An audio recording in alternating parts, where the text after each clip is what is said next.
For much of the 20th century, Colombia has been plagued with an endless degree of violence by right-wing paramilitary organizations. Originally created as militia-patrolled groups opposed to the existence of left-wing guerrilla forces, such as FARC and the ELN, these paramilitary organizations have grown into significant destabilizers of Colombian society themselves. Over the past 60 years, violence generated from paramilitary warfare has claimed the lives of tens of thousands of Colombian civilians. After such needless bloodshed, many Colombians have come to question whether right-wing paramilitary organizations can ever be eradicated within the country. Some believe that violence will never stop. Others share the hope that ideological guerrilla violence will one day be traded in for peaceful participation in democratic institutions. But there is one thing all of Colombia can agree upon. The country cannot know true peace until paramilitary organizations are eliminated. On the 9th of April 1948, Colombian presidential candidate Jorge Eliezer Gaitan was shot at point-blank range. Gaitan was the Liberal Party nominee, and was favored to win for his progressive views. Liberals blamed the Conservative Party for his death, while others blamed the United States for plotting his murder. Riots began soon after Gaitan's death. Anti-American slogans were shouted, and conservative supporters and their symbols were attacked. In 1964, the Armed Forces of Colombia, or FARC, was founded. This communist organization would become one of the most significant left-wing insurgent organizations in Colombia, and still exists today. Like many left-wing revolutionary organizations, the FARC was founded on ideals of anti-imperialism and land redistribution, and utilized guerrilla warfare tactics. However, the FARC became notable for its use of terrorism, such as kidnappings and assassinations, against those that the organization saw as capitalist elites, to broadcast its political message to the rest of the nation. That same year, the National Liberation Army, known as the ELN, was organized by far-left students inspired by the Cuban Revolution and Che Guevara's FOCO theory, and began organizing their own militia. The military took the guerrilla threat seriously and began training rural Colombian civilians for combat, thereby expanding and cooperating with conservative paramilitary organizations. Together, they began to seek out and kill those associated with the guerrillas. In 1978, the paramilitary organization, the American Anti-Communist Alliance, was formed. This organization operated extra-legally. However, many of the men trained illegally by the military also participated in the AAA. However, the AAA was only the beginning of a new wave of paramilitary organizations that would plague Colombia for the remainder of the 20th century. On December 2nd of 1981, in Cali, Colombia, a plane flew over the stadium of Pascal Guerrero and distributed pamphlets to the people inside. These pamphlets were directed towards leftist kidnappers and announced the beginning of a hunt for those responsible for their crimes. It was signed by the new paramilitary organization Muerte a Secuestradores, or MAS.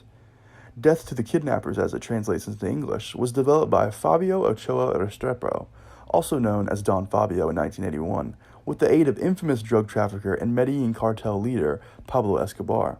Military personnel and ranchers began joining the paramilitary organization to fight against kidnappings and extortion efforts of both insurgent groups and common criminals through financing. Luis Gabriel Bernal played a great role in the formation of MIS as well, recruiting 223 leaders of the local mafias. Together, they formed part of a private militia group numbering 2,200 men.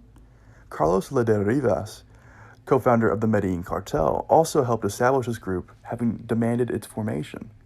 Rivas himself claimed he had been kidnapped by a left-wing guerrilla organization known as the 19th of April Movement, or M19, and described the suffering that the capture had to endure as something that no other member of Colombian society should have to experience. Another paramilitary organization, the Peasant Self-Defenders of Cordoba and Uraba, also known as the ACCU, was formed around the same time as MAS by brothers Fidel and Carlos Castaño following the kidnapping of their father by the FARC. The brothers used a fortune amassed by drug trafficking and extortion to buy large portions of land in northern Colombia, suggesting that the creation of the organization was as much about securing power and attracting more wealth as it was combating leftist guerrillas. The ACCU spent much of the early 1980s utilizing counterinsurgency tactics against leftist insurgents, while also serving as an intelligence source for the Colombian army. The ACCU was also legally and financially supported by the Association of Peasants and Ranchers of Magdalena Medio.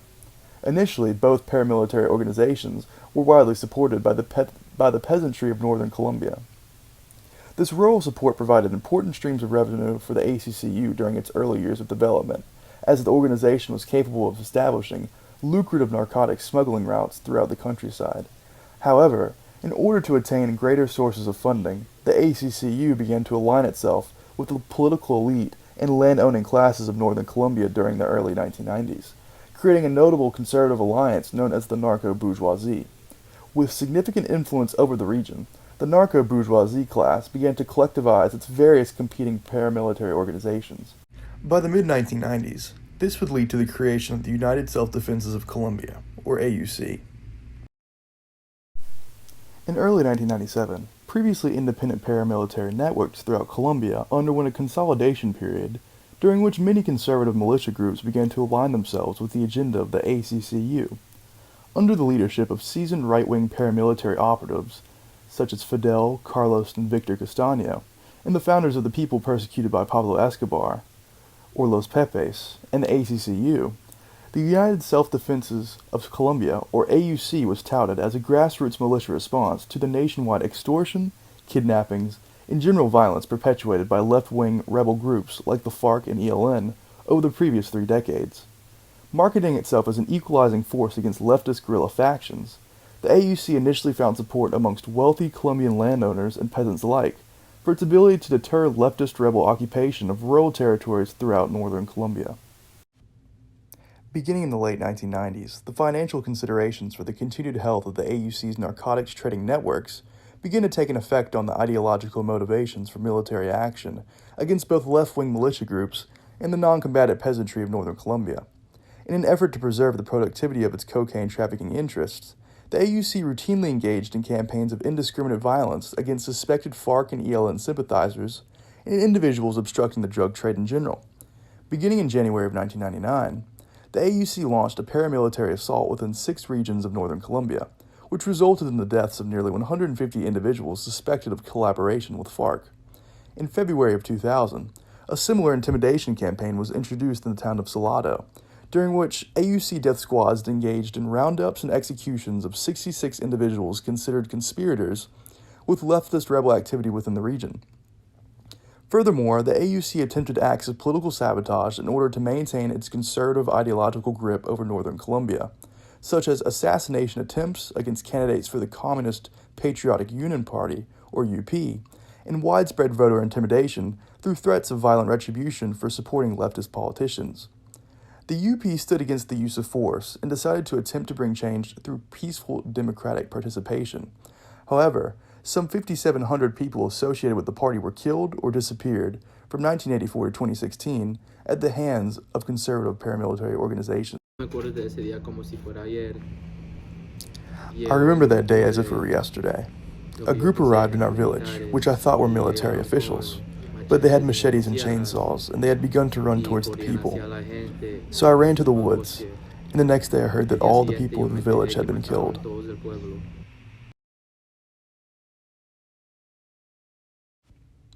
Throughout the 21st century, conservative paramilitary organizations have continued to affect life in Colombia as they battle with the FARC and ELN. Although the AUC has been formally inactive since 2006, various paramilitary organizations have inherited its former operational territory, such as the Black Eagles and Los Rastrajos. These organizations, with a streak for ideologically motivated violence against agrarian populations and significant influence over the narcotics trafficking networks of northern Colombia, represent the modern-day legacy of the AUC. Experts believe that 80% of the fatalities within this conflict are attributable to actions of conservative paramilitary groups. While Colombian paramilitary organizations have significantly evolved over the previous 50 years, their legacy remains one of unending violence and as a direct contributor to irreparable national trauma. For right-wing paramilitary organizations within Colombia, the democratization efforts of the FARC offer a promising solution to the eradication of guerrilla violence. Through FARC's transition into the Patriotic Union Party, leftist guerrilla violence was significantly reduced following the group's demobilization.